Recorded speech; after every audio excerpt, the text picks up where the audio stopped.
everyone, welcome to my channel. This is Marissa USA and I hope na mag-enjoy kayo sa aming i-feature ngayon kasi ngayon po ay pupuntahan natin ang isa sa mga kainan dito sa Katarman, Northern Samar.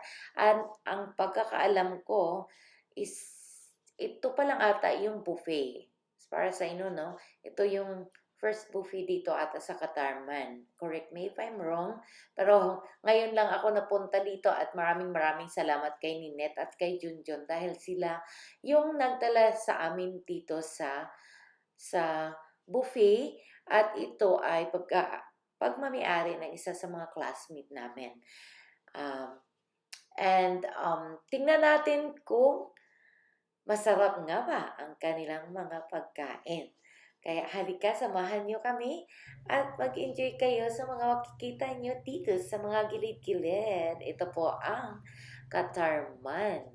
Ayan, dahil medyo madilim na pero makikita nyo pa rin ang mga side street, diba?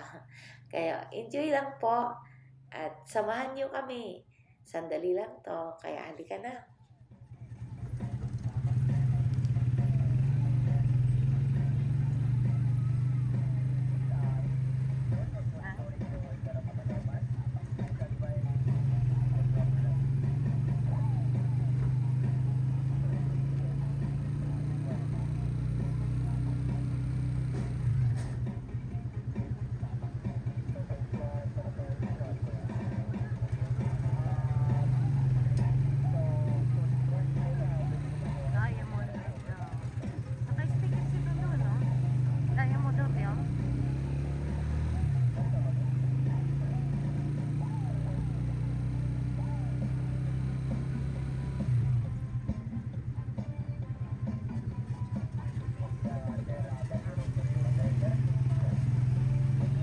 Papaya. Oh, balik na. Mabalik na sila. Dali, salud. Thank you. Good evening na pala. Good evening. Oh, this is nice.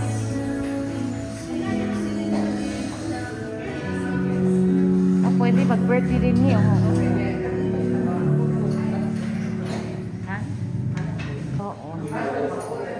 Ako yadi dayon nakikiton ano ang kanila mga kaon. Karasa may isda sila.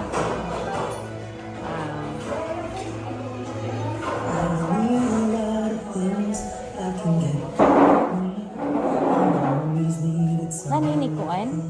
Katon ha? Kami naman fried o fried o. Marasa.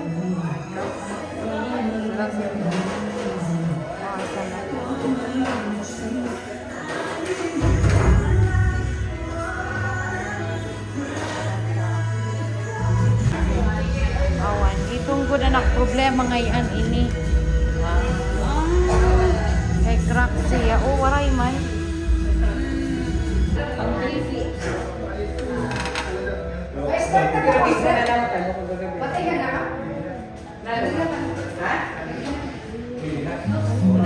Balik kasi na rin.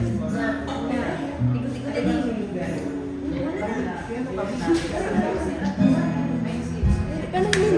Ha? You guys can try.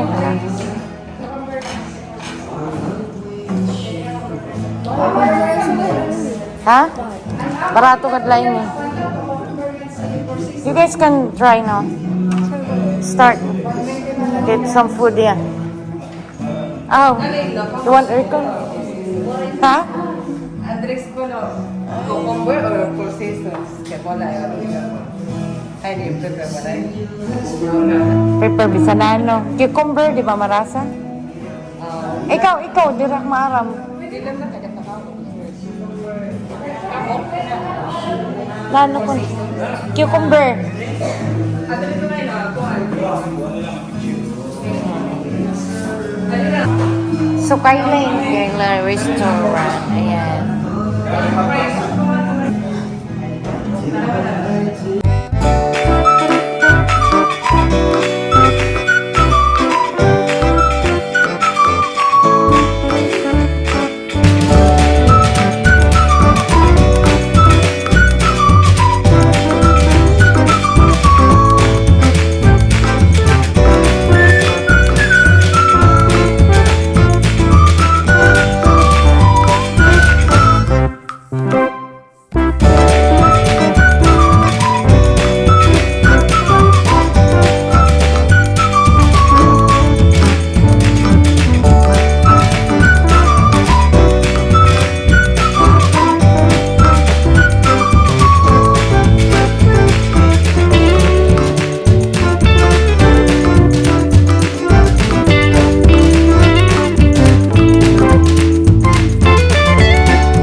Ayan,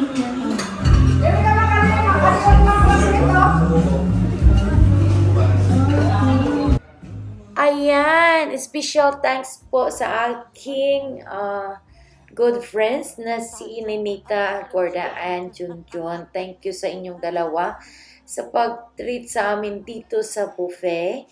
At talagang nagustuhan din ng anak ko. Masarap yung foods nila. Super sarap din ng kanilang drinks. Nag-order kami ng cucumber drinks at talaga yung anak ko, yun ang pinag-anuhan niya, yung drinks. And sorry na miss namin yung classmate namin na siya yung isa ata sa mga may-ari dito sa restaurant na to dahil busy siya. So hindi kami nagkita. Hopefully next time, no, magkita kami. Ayan, maraming salamat sa inyong lahat at sa lahat ng mga naging kasama ko sa bakasyon ko in summer. Thank you sa inyo sa pagsama sa akin buong bakasyon ko dyan sa summer. And thank you sa ating mga supporter na patuloy na nagsusupport sa ating channel. And see you in my next vlog. God bless everyone. Bye!